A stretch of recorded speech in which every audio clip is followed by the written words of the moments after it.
The wreckage field did not make sense. Surveyor Jax had cataloged debris fields before. 17 of them across 4 sectors in 9 years of field research for the Hegemony's cartography division. He knew what destruction looked like when it came from plasma fire, when it came from antimatter collapse, when it came from the slow patient dissolution of a reactor eating itself from the inside out. He had forms for all of those. Pre-filled templates in his data satchel, worn at the corners from use, smelling faintly of the recycled air aboard Oracle 7 that had never quite stopped tasting like copper and old machinery. This was none of those things. The Scourge fleet, all 14 ships of it, hung in the dark of the Veil Rim like a shattered jaw. Each vessel had been struck once. Precisely once. The entry wounds were circular, no wider than a standard cargo hatch, punched clean through composite armor that had been rated to withstand sustained bioplasma bombardment. The exit wounds were the size of city blocks. Jax set down his stylus. He picked it up again. He noted, with a corner of his mind that had clearly decided professional detachment was preferable to the alternative, that the overhead light strip in Lab 3 had been flickering since they crossed into the sector and nobody had filed a maintenance order. The impacts were not random. They never grazed. They never clustered. Every single one had found a vital system, a power coupling, a navigation core, a life support manifold, and ended it. 14 ships. 87 strikes total. 87 hits. 0 misses. He opened his survey log and typed, "Aggressor unknown. Methodology unknown. Recommend immediate." And then Oracle 7 shuddered, and the proximity alert went off. Not the soft chime that flagged nearby debris. The other one. The 3 small vessels that appeared on his screen were, to use a technical term, underwhelming. Crude hull plating. No visible weapons array. Drive signatures that his instruments classified as sublight chemical propulsion, which was the polite way of saying relic technology, the kind of thing the Hegemony had moved past before the Codex Universal was first compiled. His instruments offered the translated audio automatically. "This is sovereign territory. Exit the prime cradle immediately. This is your only advisement." Jax stared at the 3 small ships. He stared at the 14 destroyed warships behind them. His instruments were still classifying the newcomers as pre-interstellar. His instruments were, he was beginning to understand, catastrophically wrong about something. Stay with this, because what those 3 ships represented, and what they were about to do, I still think about on the long quiet nights between surveys. He was composing his preliminary report when the Star Eater dropped out of fold space. 3 kilometers of obsidian phalanx dreadnought. The pride of a warrior civilization that had not lost a naval engagement in 400 years. Its living hull pulsed with the slow bioluminescent rhythm of a ship that knew exactly how large it was, its primary plasma cannons already cycling to charge, its shields layering up in overlapping geometric shells that Hegemony tactical doctrine classified as effectively impenetrable. The 3 small ships did not retreat. The 3 small ships went very, very still. And Jax, who had built his entire career on the assumption that the Codex Universal contained everything worth knowing about every species worth knowing about, felt something collapse quietly inside him that he could not immediately name. He would try to name it later. He was not entirely sure he succeeded. The Star Eater fired first. Of course it did. 400 years of unbroken naval supremacy had a way of making a species comfortable with the assumption that firing first was the same thing as winning. The plasma burst that rolled out from its primary cannons was, by any objective measurement, beautiful.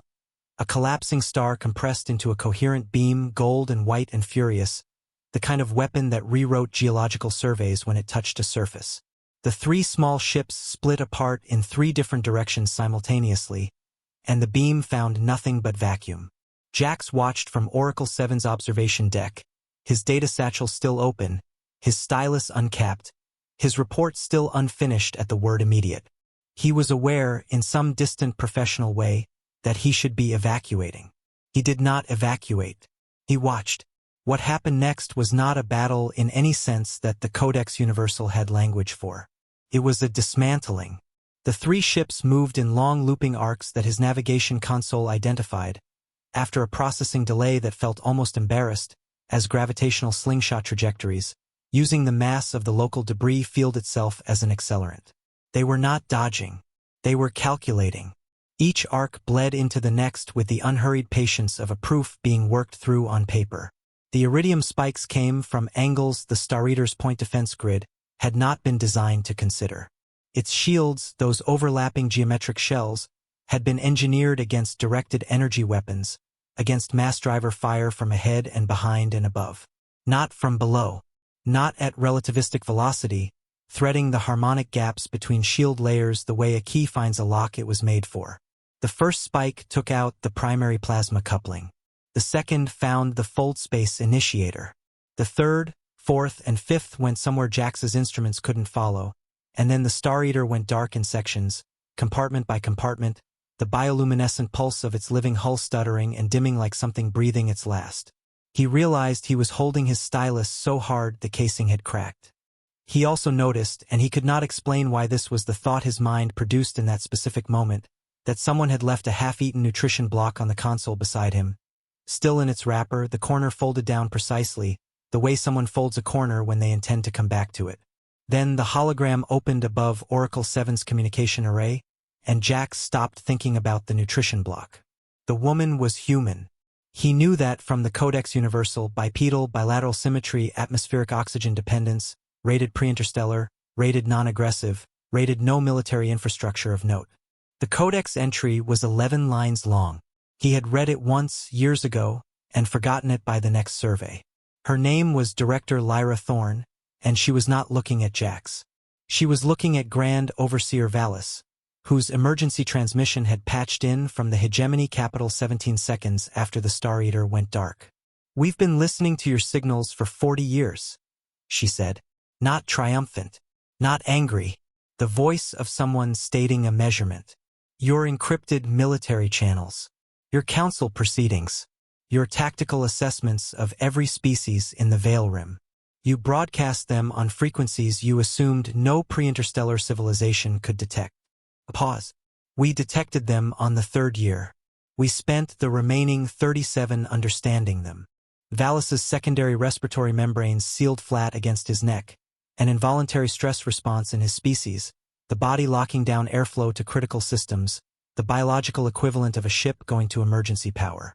He said something about a treaty, about integration, about the many benefits of hegemony membership. Thorne let him finish. "We know what hegemony membership looks like," she said. "We read your internal assessments of every species you've integrated. We'll navigate the stars ourselves." She reached forward, off hologram, and touched something on her own console. On Jax's display, a second image appeared alongside hers, the galactic holomap, the great spinning architecture of known space that had hung above Valis's command bridge since before Jax was born, the hegemony's master record of every civilization, every route, every resource, every vulnerability. The same map, exact copy, on Voss's command deck used as a targeting chart. Jax looked at the 11-line Codex entry still open in his data satchel. He looked at the holomap. He looked at the dark, drifting shape of the Star Eater through Oracle 7's viewport, cooling slowly in the black, its bioluminescent pulse finally, fully gone. He thought about what he would do when this survey was over, whether he would file a full report, whether anyone would believe it, whether, in some quiet and honest part of himself he didn't often visit, he wanted them to. He did not finish that thought. He closed the Codex entry instead.